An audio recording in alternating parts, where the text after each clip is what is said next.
लम्बोदराय विद्महे महादराय धीमहि तन्नो दन्ती प्रचोदयात्। नमस्कार फ्रेंड्स आपण मानकु आम यूट्यूब चैनल को पुणी थरे स्वागतम एवं शुभकामना।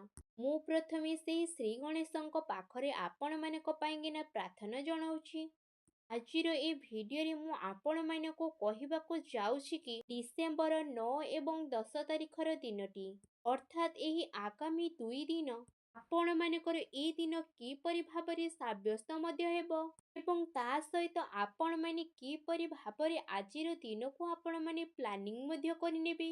जदि मु आपण मानकु विशेष भाबरे कहिबि कि केउ केउ जिनिस रे आपण मानकु फायदा मध्य मिलिबो एवं ता सहित आपण मानकु केउ सब जिनिस रे सावधानता अवलंबन करिवा पई किना पड़िबो।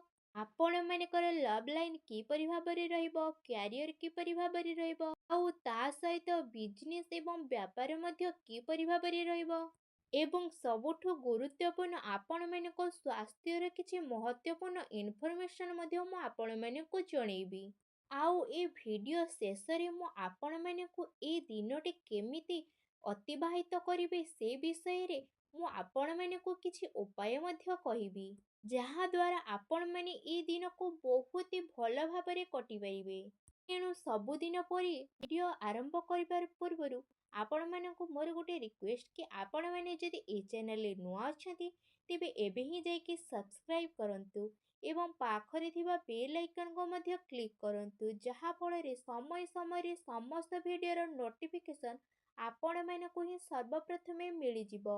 आसतु एबे जानिबा आपण मानक पाई किना एही डिसेंबर 9 एवं 10 तारिखर दिन अर्थात एही 2 दिन जदि विशेष भाବରେ ସବୁଠାରୁ ପ୍ରଥମେ କହିବା कि आपण ମାନଙ୍କ ପାଇଁ କିନା ଏ ଦିନ କ'ଣ ପଜିଟିଭ ହେବା ପାଇଁ କିନା ଯାଉଅଛି ତ ଆଜି ସାମାଜିକ ମାନ ସମ୍ମାନ ପ୍ରତିଷ୍ଠା ହେବାର ସମ୍ଭାବନା ମଧ୍ୟ ବନୁଅଛି।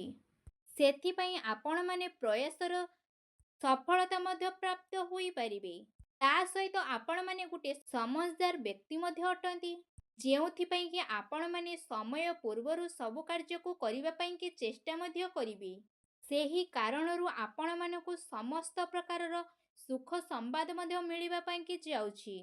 ଯଦି କହିବା କି ଆପଣମାନଙ୍କୁ ଆଜିର ଦିନରେ କିସ୍ମତର ସଫଳତା ମଧ୍ୟ ପ୍ରାପ୍ତ ହେବ। କାମ କାର୍ଯ୍ୟରେ ଆପଣମାନେ ବହୁତ ଜଲ୍ଦି ମଧ୍ୟ ଆଗକୁ ବଢ଼ିବେ। ତା ସହିତ ଆପଣମାନଙ୍କର ଏକ୍ସଟ୍ରା ଇନକମ୍ ମଧ୍ୟ କରିପାରନ୍ତି। ଅଚାନକ ଫାଇଦା ମିଳିବାର ଯୋଗ ମଧ୍ୟ ଆପଣମାନଙ୍କର ବନୁଅଛି।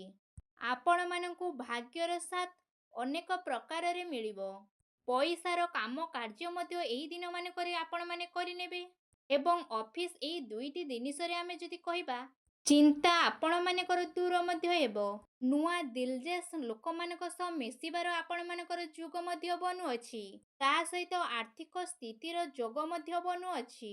କୌଣସି ମହତ୍ୱପୂର୍ଣ୍ଣ ସାର୍ଥକତା ପାଇଁ ପ୍ରଯତ୍ନଶୀଳ ମଧ୍ୟ ହୋଇକିନା ରହିବେ। ପୁରୁଣା ସମୟରୁ ଆପଣମାନେ ଟାଇମକୁ କାଢ଼ିବେ ଯାହାଦ୍ୱାରା ଆପଣମାନେ ଖୁସି ମଧ୍ୟ ଅନୁଭବ କରିବେ। ଏ ଦିନଟି ଆପଣମାନଙ୍କର ବହୁତ ଭଲ ରହିବ। ଆପଣମାନଙ୍କୁ ମାନସିକ ସୁଖ ଏବଂ ଶାନ୍ତି ମଧ୍ୟ ପ୍ରାପ୍ତ ହେବ। ସବୁ କାର୍ଯ୍ୟକୁ ଆପଣମାନେ ଠିକ ଭାବରେ ଆଗକୁ ମଧ୍ୟ ନେବେ। ଈଶ୍ୱରଙ୍କ ପ୍ରତି ଆପଣମାନଙ୍କର ଆରାଧନା ଆପଣମାନଙ୍କୁ ବହୁତ ଖୁସି ମଧ୍ୟ ଦେବ। ଆପଣମାନଙ୍କର କାର୍ଯ୍ୟସ୍ଥଳରେ ଆପଣମାନଙ୍କୁ ଅପାର ଖୁସି ମଧ୍ୟ ପ୍ରାପ୍ତ ହେବ।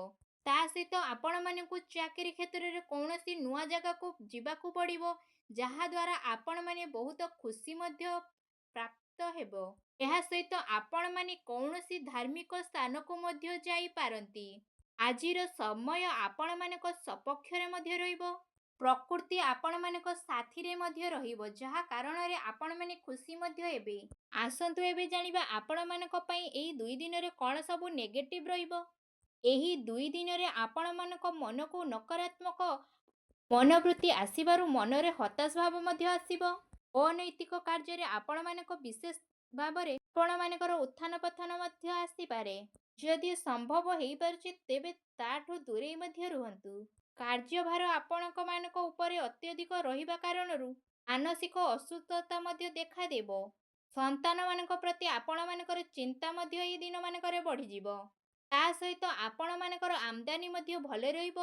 ଆମଦାନୀ ସହିତ ଆପଣମାନଙ୍କର ଯଦି ବିଶେଷ ଭାବରେ କହିବା ଖର୍ଚ୍ଚରେ ବୃଦ୍ଧି ହେବାର ସମ୍ଭାବନା ମଧ୍ୟ ରହିଛି। ଏଥିରେ ଆପଣମାନଙ୍କର ଆମଦାନୀ ଓ ଖର୍ଚ୍ଚ ତାଳମେଳ ବସେଇ ରଖିବାର ଅତି ଆବଶ୍ୟକତା ବିଶେଷ ଭାବରେ ରହିଅଛି। ଏହା ସହିତ ଆପଣମାନେ ଯଦି ବେପାର କରୁଛନ୍ତି ତ ଆପଣମାନଙ୍କୁ ବେପାରରେ ମଧ୍ୟ ଲାଭ ମିଳିବ, ଯାହାଦ୍ୱାରା ଆପଣମାନେ ମହଙ୍ଗା ବସ୍ତୁକୁ ମଧ୍ୟ କିଣିପାରିବେ। କିନ୍ତୁ ଆପଣମାନେ ମହଙ୍ଗା ସଉକ ଉପରେ ରୋକ ଲଗାନ୍ତୁ, ଅନ୍ୟଥା ଆପଣମାନଙ୍କ ଉପରେ ଆର୍ଥିକ ସଙ୍କଟ ମଧ୍ୟ ଆସିପାରେ। ବନ୍ଧୁଗଣ, ତା ସହିତ ଆପଣମାନେ କଥାବାର୍ତ୍ତାରେ ସଂଯମତା ମଧ୍ୟ କରିକି ରଖନ୍ତୁ।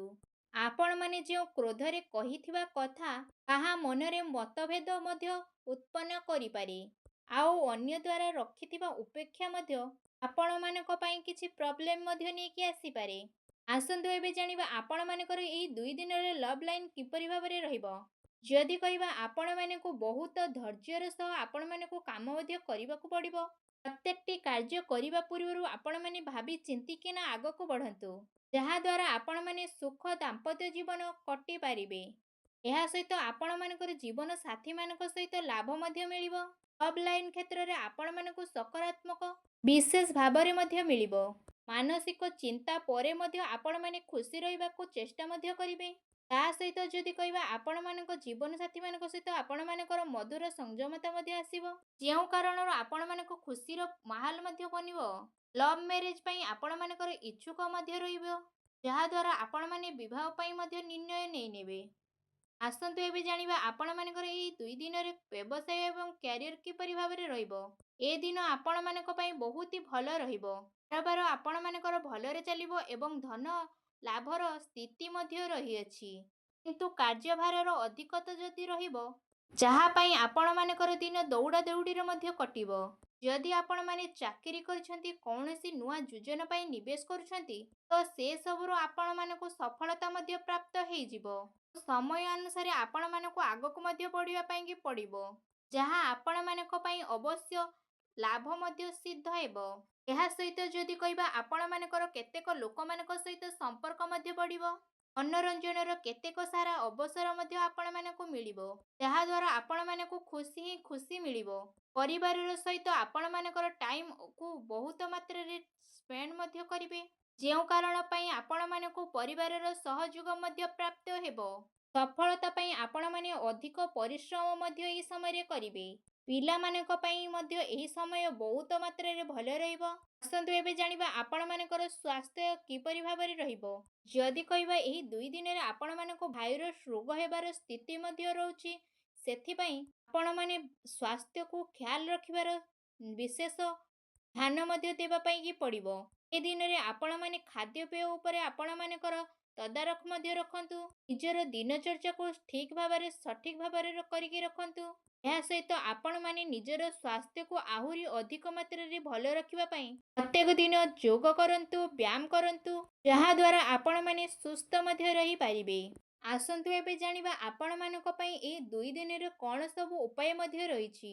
ଯେଉଁ ଉପାୟ ଆପଣମାନଙ୍କୁ ମୁଁ କହିବି, ଏହି ଉପାୟଟି ଆପଣମାନେ ରାତି ଟାଇମରେ ମଧ୍ୟ କରନ୍ତୁ, ଯାହାଦ୍ୱାରା ଆପଣମାନଙ୍କୁ ସଫଳତା ପ୍ରାପ୍ତ ହେବ।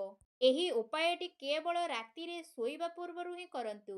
ଆପଣମାନଙ୍କୁ କ'ଣ କରିବାର ଅଛି କି, ଯେତେବେଳେ ସ୍ନାନ ଆଦି ବିଶେଷ ଭାବରେ କରିସାରିବେ, ଆଉ ଶୋଇବା ପୂର୍ବରୁ ଗୋଟେ ଗ୍ଲାସରେ ଦୁଗ୍ଧକୁ ଭର୍ତ୍ତି କରିକିନା ମୁଣ୍ଡ ପାଖରେ ରଖିକି ଶୋଇ ପଡ଼ନ୍ତୁ।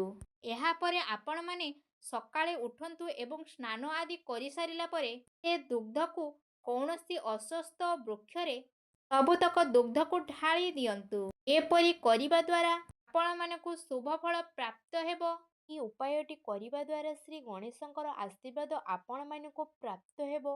ହଁ ଆଜ୍ଞା, ତା ସହିତ ଆପଣମାନେ ଗଣେଶଙ୍କର ଗାୟତ୍ରୀ ମନ୍ତ୍ର ମଧ୍ୟ ଉଚ୍ଚାରଣ କରିବେ, ଯାହାଦ୍ୱାରା ଆପଣମାନଙ୍କୁ ବହୁତ ସାରା ଶୁଭ ଫଳ ପ୍ରାପ୍ତ ହେବ। ଆଗକୁ ଆସୁଥିବା ଟାଇମରେ ଆପଣମାନଙ୍କର ସମସ୍ତ ଦୁଃଖ, କଷ୍ଟ ଏବଂ ଭାବନାକୁ ଶ୍ରୀ ଗଣେଶ ଆପଣମାନଙ୍କର ଦୂର କରିନେବେ। ଶ୍ରୀ ଗଣେଶଙ୍କ ପାଖରେ ମୋର ଏତିକି ପ୍ରାର୍ଥନା କି ଆପଣମାନଙ୍କୁ ଶ୍ରୀ ଗଣେଶଙ୍କର ଆଶୀର୍ବାଦ ପ୍ରାପ୍ତ ହେଉ ଏବଂ ଆପଣମାନେ ଏହି ଦିନକୁ ଆହୁରି ଅଧିକ ଭଲ ଭାବରେ କଟିପାରନ୍ତୁ। ଆଶା କରୁଛି ଆଜିର ଏହି ଭିଡ଼ିଓଟି ଆପଣମାନଙ୍କୁ ଭଲ ଲାଗିଥିବ। ଯଦି ଭଲ ଲାଗିଥାଏ ତେବେ କମେଣ୍ଟ ବକ୍ସରେ ଜୟ ଶ୍ରୀ ଗଣେଶ ବୋଲି ଅବଶ୍ୟ ଲେଖନ୍ତୁ। ପୁଣି ଦେଖା ହେବ ଏକ ନୂତନ ଭିଡ଼ିଓ ମାଧ୍ୟମରେ। ସେ ପର୍ଯ୍ୟନ୍ତ ବିଦାୟ ଦିଅନ୍ତୁ। ରହୁଛି, ଧନ୍ୟବାଦ।